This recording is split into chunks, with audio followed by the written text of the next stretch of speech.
Hello, hello, hello, and welcome back to Believe in Lions. That is the number one Detroit Lions Believe podcast out there with the number one safety for the Detroit Lions, All Pro Glover Quin, as well as myself at Cavanagh87, Jack Cavanagh. And unfortunately, the Lions take another L.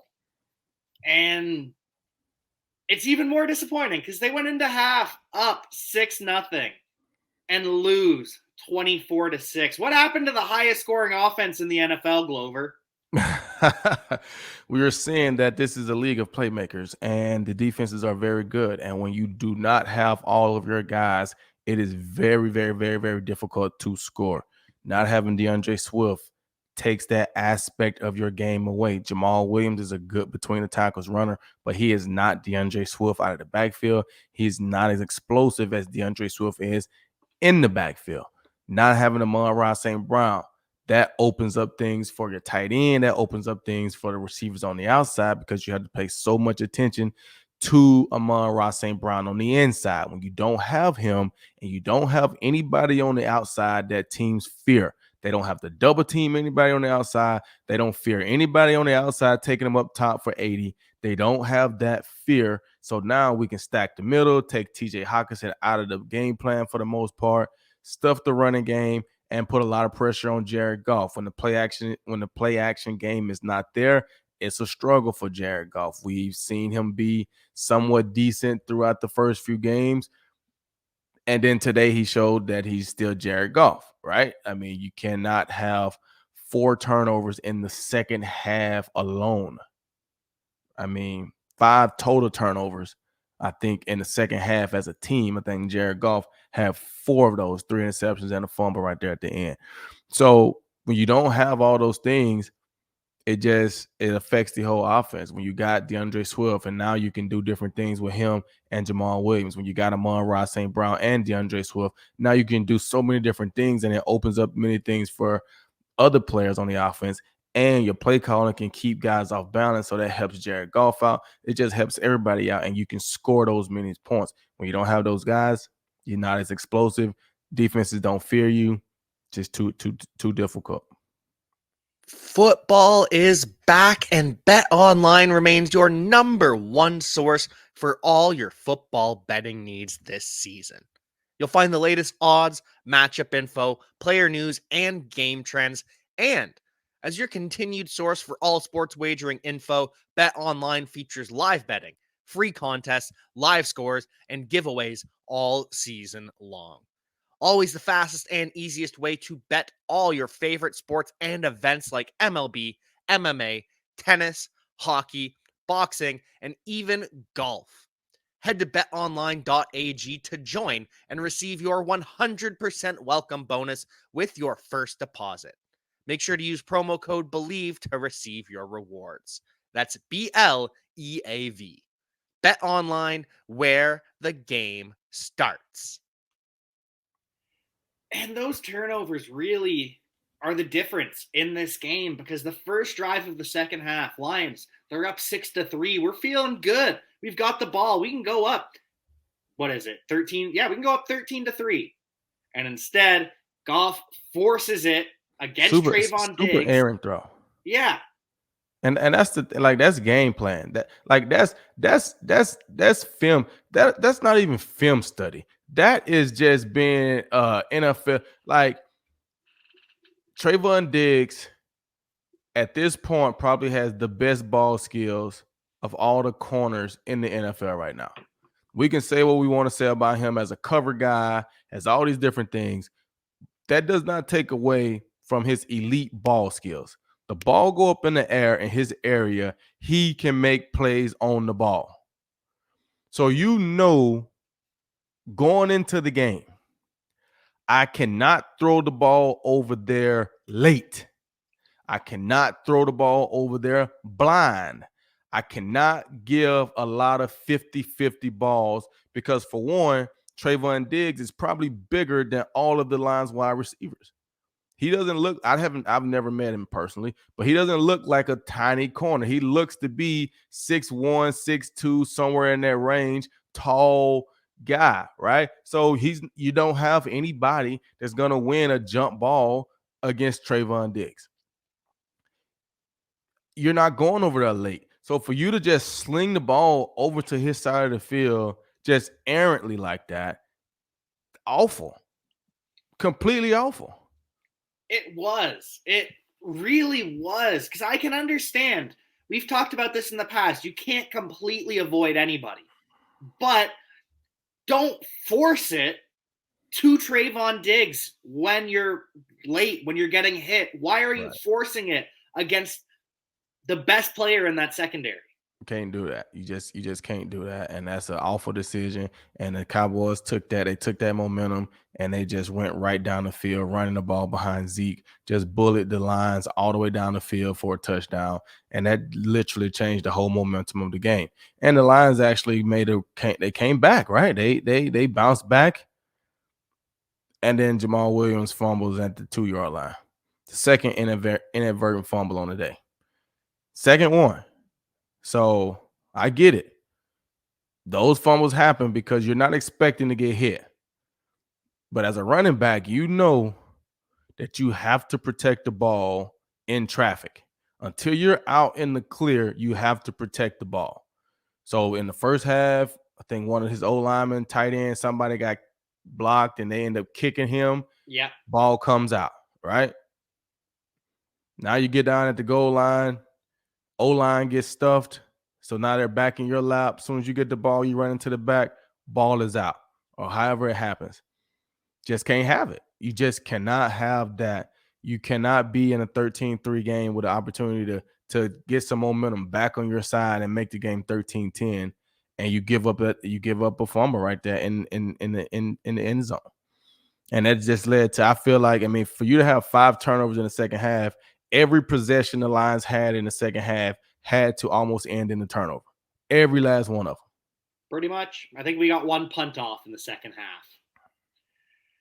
Brutal. Okay. The goal line kills me the most because when you go down 10-6, it's not that big of a deal. Obviously, it's frustrating, but hey, one score and we're back up. 13-10 game. This is easy. And so to fumble on the goal line and for the Cowboys to, again, go down the field, milk some time off the clock. I can't remember if they scored on that one or the next one. Either way, it was a long drive. And then Goff fumbles twice. Well, no. So when we fumbled, I think they stopped the Cowboys because the Cowboys were backed up. You're right. But they punted to the Lions, and then Jared Goff throws the interception to Jordan Lewis. You're right. That was a killer too because you're not forcing it to Trayvon Diggs, but you're forcing it over the middle to a player who's got leverage. And I know we don't have the all-22, so maybe he sees something different. But from our angle, it looked like Jordan Lewis had leverage the entire way. Yeah, it just wasn't a good pass, wasn't a good play, wasn't a good anything. And I felt like for the most part, the offensive line did a great job. I felt like Jared Goff had plenty of time to throw the ball. I thought they did a good job on Michael Parsons and that D-line for the most part. I know they got in there a little later in the end, but that's what happens when they just teeing off on you now, when they know the situation that you're in. But I thought for the most part, at least early in the game, I thought the O-line did a good job of blocking. I mean, and I felt like they were running the ball decently as well. It's just when you have those turnovers in the second half and you allow them to go up 2 or 3 scores, now it just puts way too much pressure on you. You can't run the ball anymore. But, that game was built for Jamal Williams' style. You know what I'm saying? We tough, we hard-nosed, we 4 or 5, 6 yards a pop. You know what I'm saying? We just gonna see if we can stay in this game and win it at the end, the same way the Giants been playing. We're gonna stay in this game and find a way to win it at the end. And when you start giving turnovers like that, you're taking points off the board every single time. And then when they're turning those turnovers into points, there's just no way you're going to win. Exactly. You cannot win in the NFL very often by turning the ball over. And you especially can't win as a quarterback who needs things to be perfect around him. Look at Daniel Jones. The Giants are winning because he is not turning the ball over and everything around him is just going well. He doesn't have to force it. Right. I mean, that's what you want, right? You want to, as long as you don't lose the game, right? The Giants are doing everything they can. They're playing tough defense. Saquon Barkley is looking amazing out there right now. And hey, man, let's not turn the ball over. Daniel Jones, I mean, let's not forget, a couple years ago, he broke out for probably an 80-yard touchdown run down the middle of the field. I think maybe he fell at the end or something like that. You know what I'm saying? But let's not forget, he can run a little bit, right? He's mobile enough to run the play action, to run the boots, right? You're keying in on Saquon. We saw it at the end of this game, right? He keying in on Saquon. He boots out. Let's just not lose the game. Defensively, let's not give up big plays. Let's play tough, and we're going to find a way to win in the end. And that's what the Lions are not doing. They did it for the most part. I thought the defense played pretty good. I mean, I thought Jeff Okudah had a phenomenal day, at least tackling. I think he had 14 tackles on the day. He played pretty well. Like I say, especially in run. I didn't see him make any real plays in the passing game. He gave up a couple of slants and little things like that. None of that stuff beats you, but also you're not making plays either. And you can see one of the things when I talk about guys knowing how to make plays. They had a play in that game. Dak Prescott, first of all, the Detroit Lions let Dak Prescott off the hook way too many times. He threw the ball down the middle of the field way too many times late, and the Detroit Lions didn't make him pay, right? But you see one of those plays, Kirby Joseph, right? He's throwing the ball down the middle of the field to CeeDee Lamb. I think it was CeeDee Lamb. Kirby Joseph gets credited for a pass breakup. He goes, and it's going to be a collision type of play, right? Because you're cutting in front of the receiver, and he goes to catch the ball with his hands. I know we always want to talk about who got great hands, right? In that moment, Kirby, you need to go up with your body and go through CeeDee Lamb's body and make sure you catch the ball. Because if you just put your hands out there and he just put his hands out there, both you guys' hands are going to hit the ball and it's going to drop on the ground. When you want to make a play in that situation, you have to go up and jump through CeeDee Lamb. I'm hitting him as I go up to catch the ball, and I'm going to catch it with my body. But when you're not an interceptor, you don't know. You're trying to go catch it like this, you're not going to catch that ball. And that's one player I did want to ask you about is the young safety Kirby Joseph, because yeah, he could have had that interception, but he still made a play, which is something that doesn't happen enough. And he could have made a better play, but at least it's somewhat of one.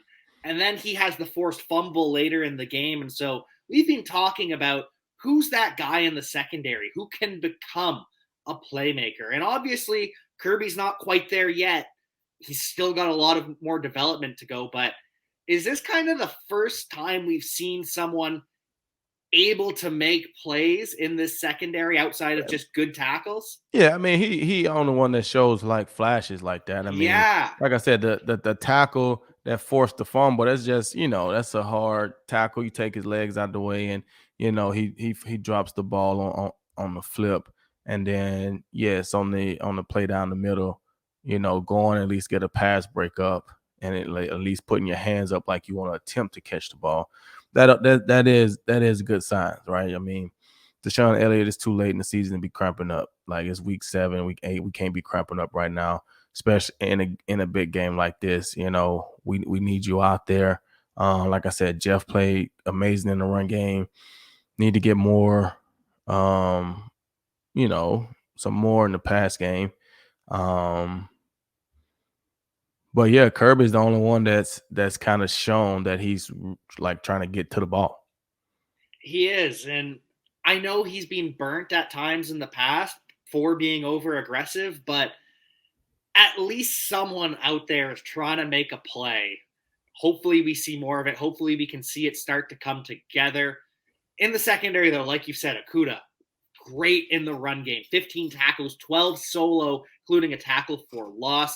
And then the defensive line was a little bit different today as well because Charles Harris, he was out with an injury, but they got Josh Paschal, their second-round pick, back in the lineup.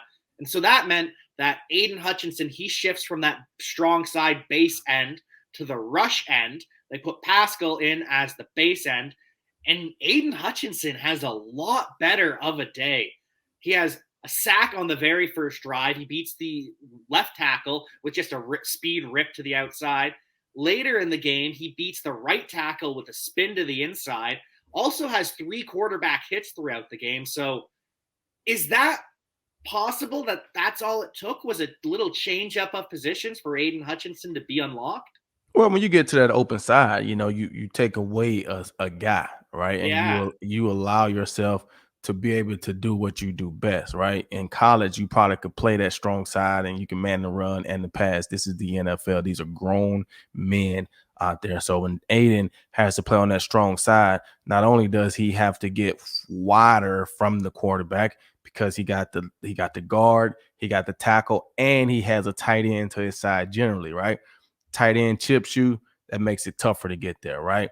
Then you're going against the tackle, but you're a little farther out already, and you got to play the run to the strong side. He may not be as good of a run defender with runs coming straight at him like that, and it just takes a lot out of you, so it slows you down in the pass rush. That's why you hear those commentators all the time say to slow down a great pass rusher, you run right at him. Just run right at him and wear him down, tire him out, beat them up, so then it slows them down when it's time for them to rush the passer, right? That's why you see some of these guys, they may not even be on the field on first and second down. But come third down, we putting those guys out there. Why? Because they're pass rushers. So then when you move Aidan to the open side, you take that tight end away, and now you can do certain things with your scheme to where you're getting him one-on-one with a tackle, and you just got to do what you do, right? You got to be a rusher. You got to be a first-round draft pick, and you got to go win some of those battles, and that's what we saw today, him getting a sack early in the game, him getting a sack later in the game, him putting pressure on the quarterback like that. Those spin moves, the only thing about that spin, and it didn't come to hurt us in that time, when you're that outside rusher, unless you got another end or a linebacker that's wrapping around to get contained, you cannot spin to the inside like that because it opens up the outside for Dak or whoever that quarterback is to just escape around the edge, and they're on the edge of your defense. So a lot of times, if you got somebody wrapping, another defensive lineman, or you got a pressure where you got a linebacker coming to take outside contain, that's perfectly fine. Otherwise, you need to make moves to the inside and spin back to the outside so that you can at least make sure you have contain and still go get to the passer. I'll be honest with you. I had the exact same reaction watching it in real time because I feel as though you and I are a little bit traumatized from seeing Aidan Hutchinson get a pressure, but then just letting the quarterback go around the outside. So I had that flashback. I was glad to see him capitalize on it. And I was just glad of the performance that the Lions had on defense throughout the game. I know if you look at the final score, you might not feel that way, but that's the offense putting the defense in bad positions with the turnovers. Yeah, I mean, that's 5 turnovers in the second half. Like, yeah. That's tough. That's tough on any defense, anybody. And the Lions, I put in my notes just watching the game, the Lions defense is playing way better. They're playing way better. No, it didn't equate to a win. No, it doesn't even look good. You get beat 24-6, right? But when you get beat 24-6, obviously the offense isn't scoring any points. And then when you look at deeper and there's 5 turnovers, I mean, you're lucky that you only gave up 24 points because it could have easily been 35-42 when you have 5 turnovers. Back to back, like, that's tough. The short fields are going to kill you. So to see the Lions clamp down and hold them to that, I was impressed with it. And here's the thing with sports media is, the Lions defense has been bad this year. We must fire Aaron Glenn, the guy that everyone loved last year because the Lions defense overachieved. So it's just, there's no consistency in it. It's ridiculous that people are calling for Aaron Glenn's head already. Do you think this is going to quiet it down a little bit after this performance, or do you think it'll be more of the same? Whoa, they gave up 20. They gave up 24. Yeah, I don't think it's going to quiet it down. And I think they lost 24-6. So people that didn't watch the game and people who don't know, quite frankly, just going to still say they gave up 24 points. Even when Trayvon Diggs caught the interception, they were backed up on probably the 10, 15-yard line because it was a deep pass, and they literally just drove the ball right down the line's throat, right? So, yeah, you gave up a turnover. Your offense had a turnover. Defensively, you go out there and stop them, right? They drove right down the field. Later in the game, they went on another 5-minute drive. They ended in a touchdown by Dak, right? Like, yeah, we can say that, and it is rightfully so. The offense is not putting you in any situations to help you, but that's a part of being on a team, right? What are you saying about the offense 2 weeks ago when they're scoring 45 and you gave up 48, right? Like, you got to bail each other out sometimes. That's why I say, to be a really good football team, you need to be able to win all three ways. If you need to win that game 9-6, you need the defense to be able to hold up and win 9-6, right? If you need to win a game 2 weeks ago or opening week 48-45, then you need the offense to be able to put up 48 points, right? When you need a special teams guy to give you a big kick return or a punt return so you can get a field goal to win at the end, or a block punt or some kind of way where you get a touchdown and win it and you can make a play on special teams, then you got to have that. If you're always dependent on the offense to score 40, you're not going to win a lot of games. If you're always depending on the defense to shut everybody out, it's going to be tough. That's why you're a team. So today, the Lions needed the defense to hold up more. They did. The offense needed help today.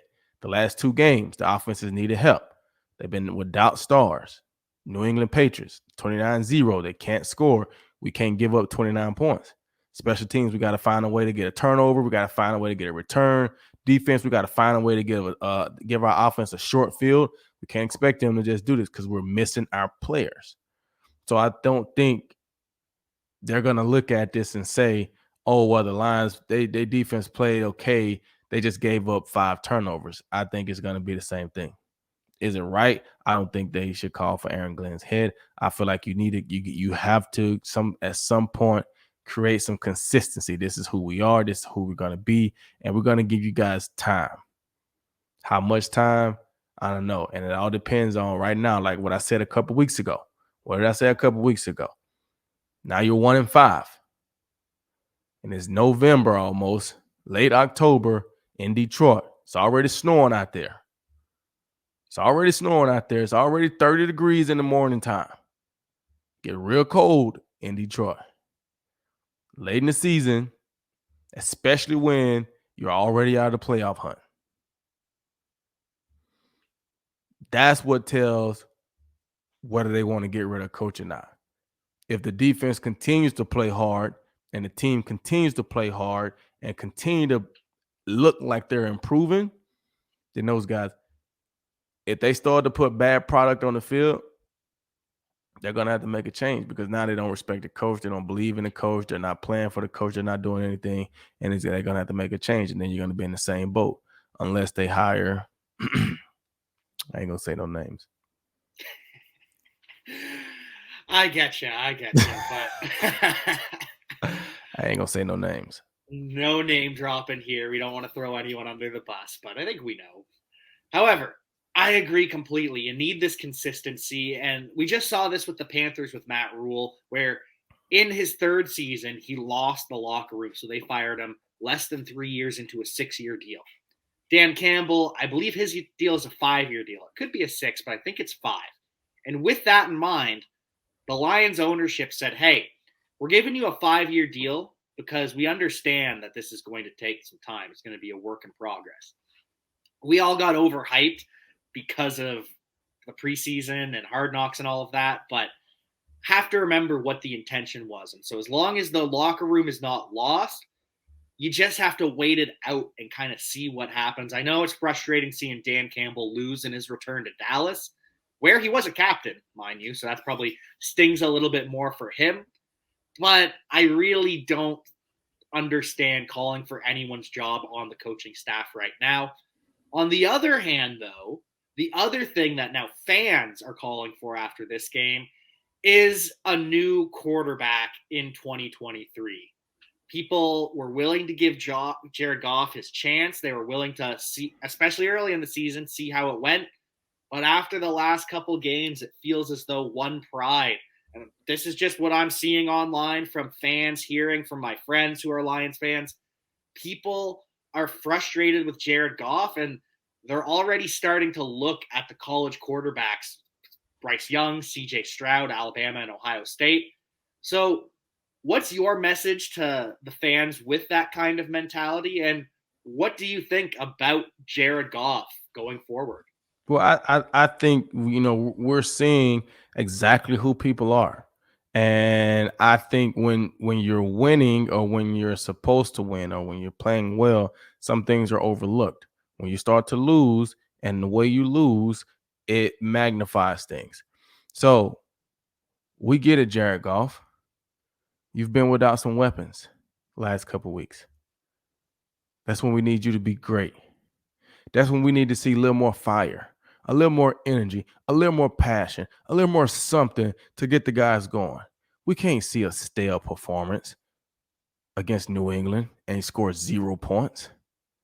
We can't see another stale performance today and have 4 turnovers.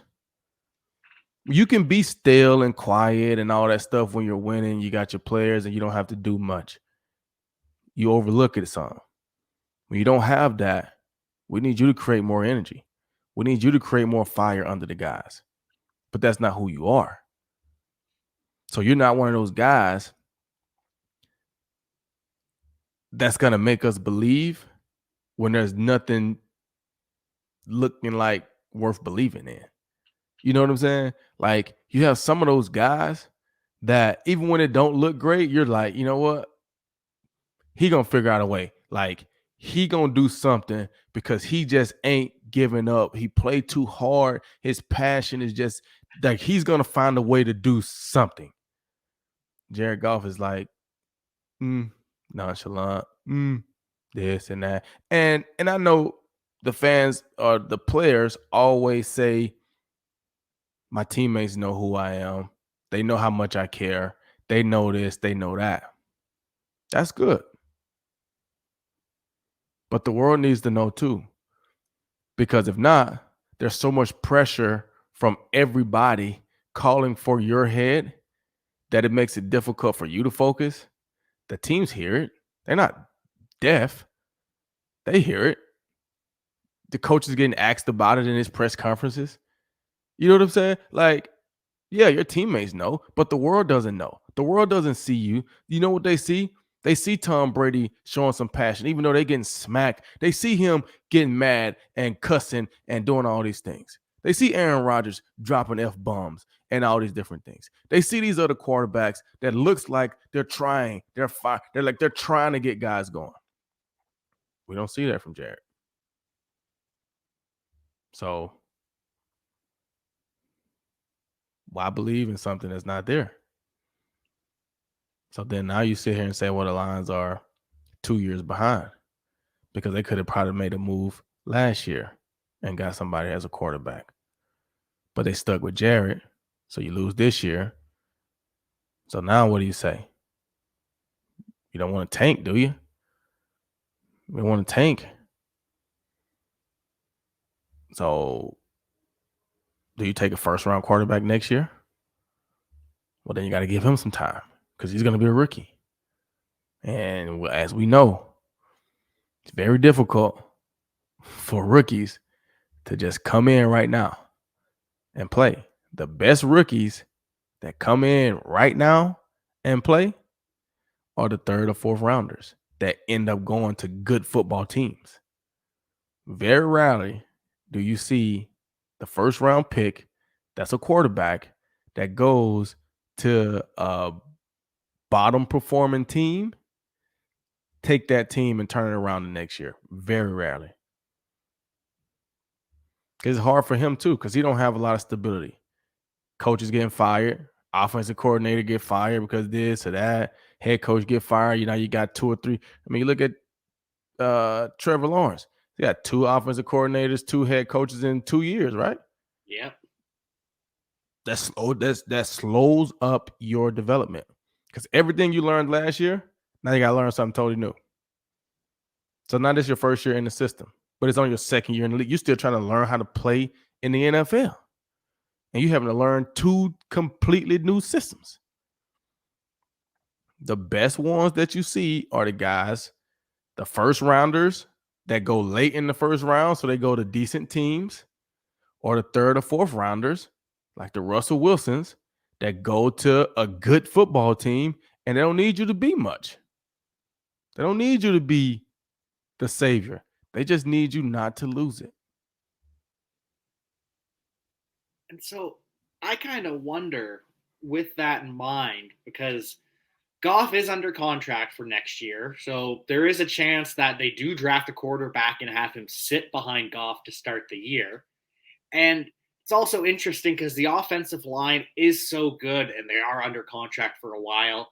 They do have the weapons in St. Brown and Swift. Maybe Chark comes back. Hawkinson's going to be back. So there's a chance that this whatever rookie quarterback would be buoyed by the talent around him. And maybe it's a different style of not losing the game, because at times it feels as though Goff is now losing the game for us, not just managing it. So I don't know. It's going to be interesting to see how this season develops. And back to Goff for a moment.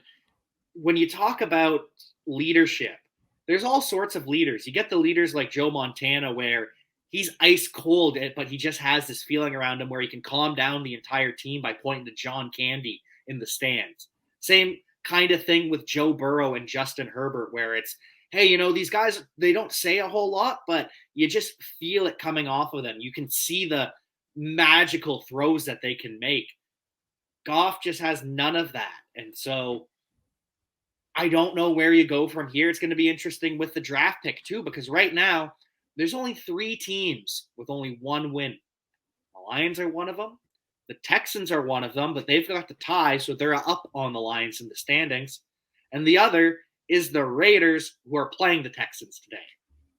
Right. Because the Panthers somehow got a win, and I thought they were destined to not win a game the rest of the year.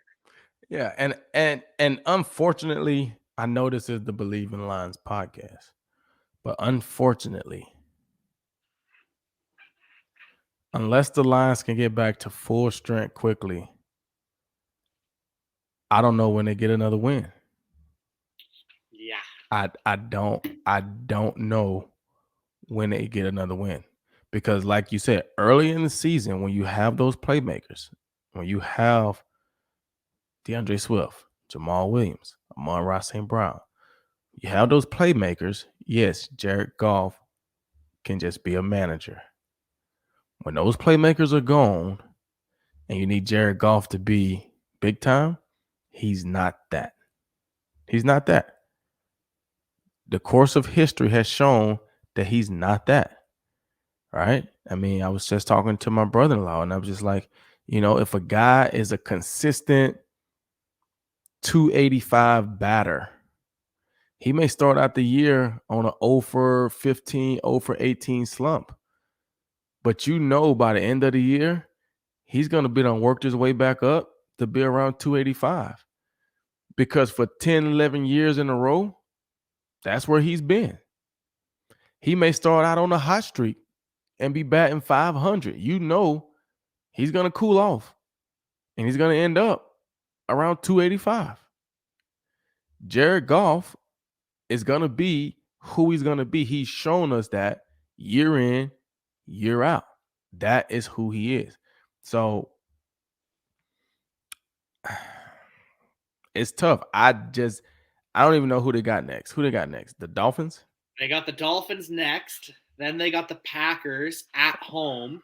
And we'll talk about Aaron Rodgers and the Packers in a bit. And then they go to Chicago and face the Bears. So that's a winnable game, but it's also in Chicago, right? Right. Then they head to New York and face the Giants, who won today. They get the Bills at home on Thanksgiving on a short week. Then it's the Jaguars at home. So Lions host the Jaguars. Lions head to New York for the Jets. Lions head to Carolina against the Panthers. So that's another winnable game. We got Bears and we got Panthers. Then we got Bears at home for week 17. And then the Lions head to the Packers for week 18. That's 3 winnable games the rest of the year, and 2 of them are against Chicago. Yeah, but I I'm being gracious with the winnable too, is the Right. thing. Like it's gonna be tough. And I mean, I remember us going through this early in the preseason, looking at those games. It's like, oh yeah, they'll beat Chicago. Oh yeah, they'll beat the Jets. Oh yeah, they'll beat Carolina. They'll beat Carolina the played a great Giants. game. Carolina smashed Tampa today. Who knows? They might be like they're showing signs. You know, if the Texans go and beat the Raiders or they play the Raiders tough, I don't know if I got to do my power rankings this week, but I think the Lions slide some more. Carolina won. They get bumped up probably. Commanders won. They get bumped up. I mean, the Raiders beat the Texans, but it's a close game. One of them still going to have one win, but they may be better and more competitive than the Lions. I mean, it's just difficult right now, and it's very heartbreaking for me. Like it's tough. It's tough because I want to believe in the Lions. I want those guys to do well, and they're literally not showing it. We can't want it more than they do. We can't will it upon them. It's something's got to happen at some point, and it's frustrating. I'm sure it's probably equally, maybe not equally frustrating, but it's probably similarly frustrating to be a Packers fan right now, losing to the Giants, the Jets, and the Commanders with a backup quarterback, Taylor Heineke, in 3 straight weeks. Heineke throws for over 200 yards, 2 TDs, does have a pick 6, but the Commanders also run for 161. So Commanders run for more yardage than Aaron Rodgers throws for. Rodgers has the 2 touchdowns, and they only run for 38 yards. They don't even bother at the end of the game to try a Hail Mary. They go for the little laterals, the dink dunk. You know what I'm talking about, the schoolyard BS that we see from Longest Yard. Is Rodgers' ring finger bothering him more than he's letting on?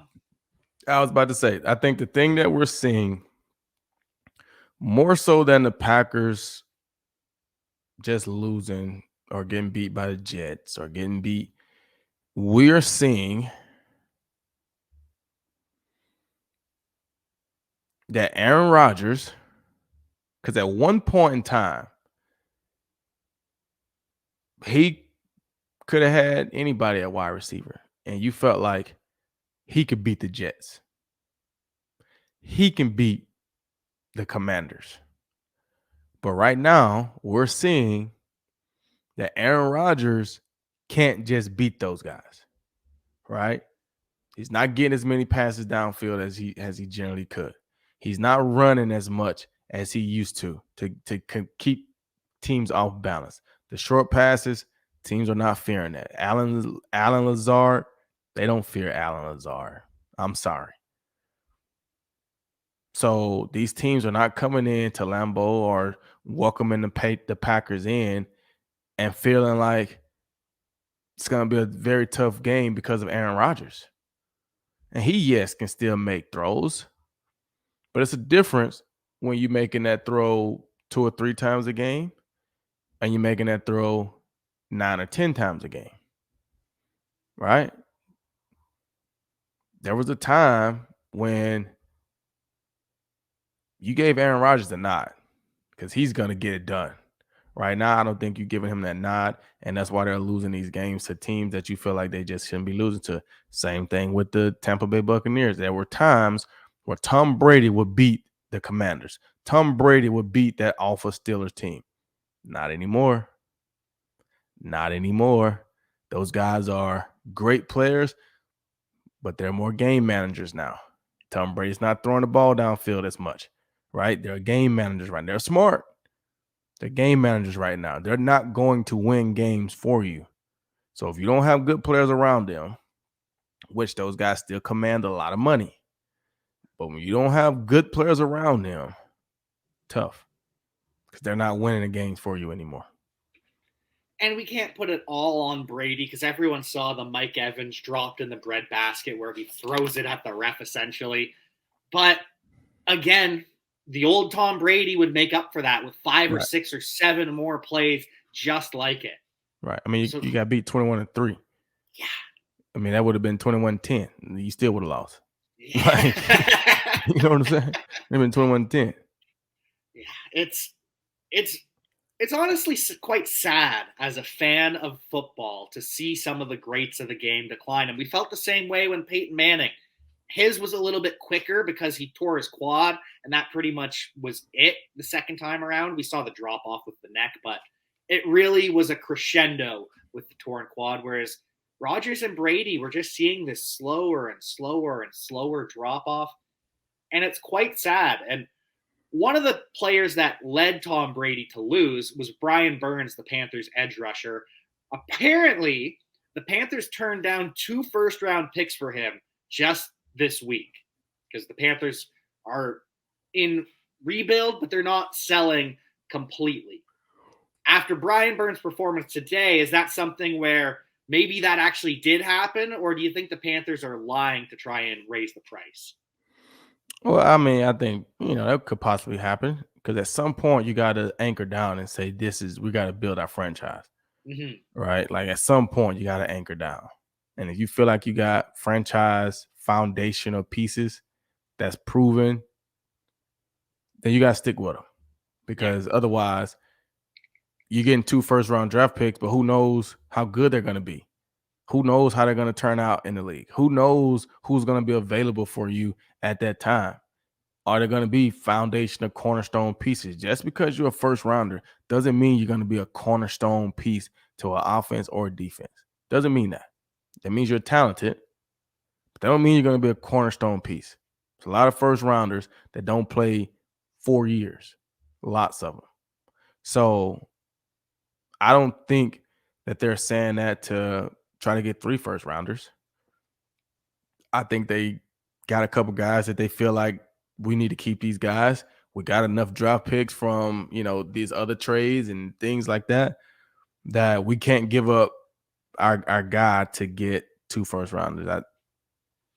I think that truthfully happened. I don't think they're gassing it up.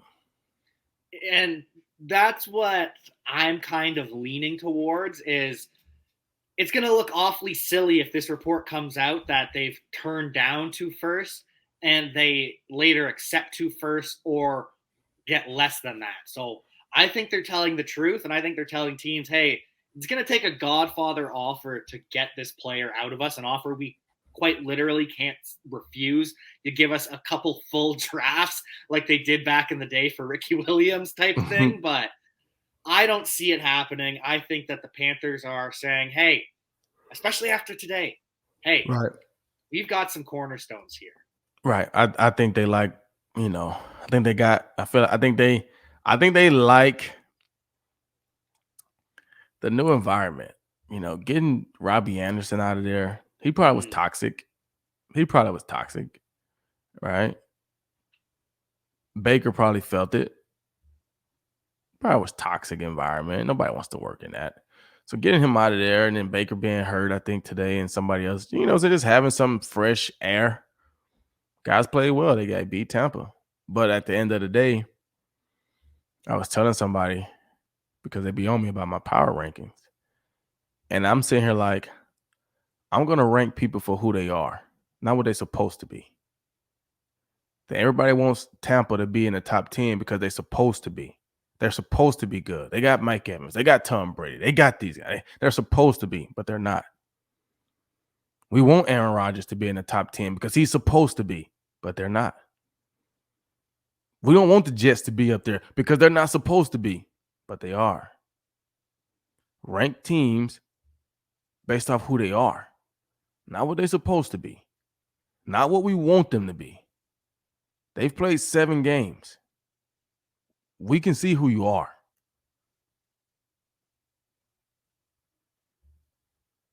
That's how I feel about it. There's enough information out there that, we know who these teams are. And so with that in mind, do you have any final thoughts on who any of these other teams are that played today? Any of the teams that are playing tonight, this afternoon, tomorrow? What are Glover's final takeaways from week 7? I think this early slate of games was good. I think Cincinnati put on the show. They came out early. Joe Burrow was locked in. Finding Jamar Chase for a few touchdowns. Those guys are finding their rhythm. Seem like they're getting off of that that slow Super Bowl hangover start. They got explosive guys offensively. Defensively, they can get stops. Joe Burrow is cool. We've always known that. So those guys look to be hitting their stride right now. And Baltimore snuck and got a win today. They didn't play great against a Cleveland team, but that's going to be a tough game. Always division games. Cleveland's been playing tough, running the football. I don't know what kind of kick that was at the end of the game, but Baltimore snuck out of there with a win. But we're seeing some of those same things creep up on Baltimore, being ahead in the fourth quarter and letting teams back into the game. So I don't think you can continue. I don't think you can survive, and they haven't survived those games against good teams. They beat a Cleveland team probably because they're better than Cleveland. But when you playing Baltimore, you playing Cincinnati, you playing some of the better teams, you're not going to get away with that. So I think if Cincinnati can continue to do what they're doing, they're going to end up winning that division. And then Baltimore is going to be fighting for for a wild card spot. I'm interested to go see what the Jets look like, coming off a big win last week. Can they keep that up and go and win a game that they should win against a Denver Broncos team without Russell Wilson, right? Can they go and win that game like they're supposed to? The Giants, they found a way, right? People underestimate Jacksonville. They've always been a tough defensive team, and they scrappy. So it's not like the Giants are going to just go in there and run away with it and blow them out. But they found a way to win another football game, and they're just building more character, more team, whatever, to find ways to win tough games. So I think we saw that. I talked about the Commanders. They found a way to get a win. They beat Green Bay. Carson Wentz was out. Could this be Tyler Heineke's Bailey Zappi moment, right? Carson Wentz is out. Heineke comes in. They find a way to get a win against Green Bay, right? Hey man, the Commanders were 2-3. Now they're 3-4.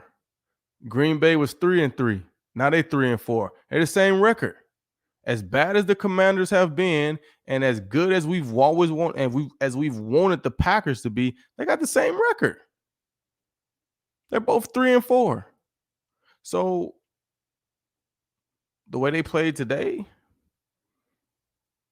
it could be Heineke's job to lose now. Who knows?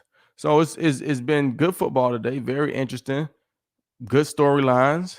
I think we're seeing good teams be good. I don't think we saw too much bad football. I don't remember seeing any blowouts in the early games. So it's all competitive games. 19-10 for the Titans over the Colts is the closest thing to a blowout, and that's not a blowout. Yeah. Matt Ryan didn't play great. He looked scared. He's throwing interceptions all over the place. Yeah. Pick six, and he didn't look good. Jonathan Taylor, I thought, ran the ball pretty good for the most part. But, Tennessee, they won that game. Offensively, they didn't do much, but they get the pick six, and so that always aids. And then you get another pick or so here or there. So that division, that's a weaker division. I think Tennessee will end up winning it. I don't think the Colts are gonna do enough, and the Texans and the Jacksonville, they're not going to be there. So I think Tennessee's going to win that division. It's still early, but it's a good slate of games. These afternoon games, it'll be cool. Go see what Seattle's doing. Go ahead and see what the Texans and Raiders are doing. I think we're all just waiting for the Raiders to be that good team that we've wanted them to be. They got Derek Carr. They got, Devontae Adams. They got, good running back. Like, I think we're waiting for them to be that team. And they have the capability that if they can put it together, they can string together 3 or 4 or 5 wins in a row and go from 1-4 or 1-3 to a 4-4 or 5. You know what I'm saying? They can find a way. I don't think anybody looks at those guys as just like surefire wins. Yeah. Because they have guys, they can put up points. We saw that a couple weeks ago. So interested to see how they do it today against the Texans. And then go watch the San Francisco and the Chiefs game, right? The San Francisco is still injured, but hey, it's the NFL. You want to be considered a good team, you got to go and beat good teams. So playing against Kansas City, coming off a loss last week. Didn't they lose last week? Kansas City to the Bills, right? They lost to the Bills last week. Yeah. coming off a loss. Kansas City can't lose. Good teams don't lose 2 games in a row. San Francisco lost last week. Kansas City lost last week. Good teams don't lose 2 games in a row. So let's go and see. So I'm interested to check it out. I'm interested to see what happens. I'm interested to see what happens the rest of the season as well, because there is a lot of football left ahead of us. Glover and I are going to be here to help you through all of it. So make sure you give us a like, subscribe, rating, review, all that fun stuff. Check out our sponsors over at Bet Online. And until then, we will see you next time. Peace.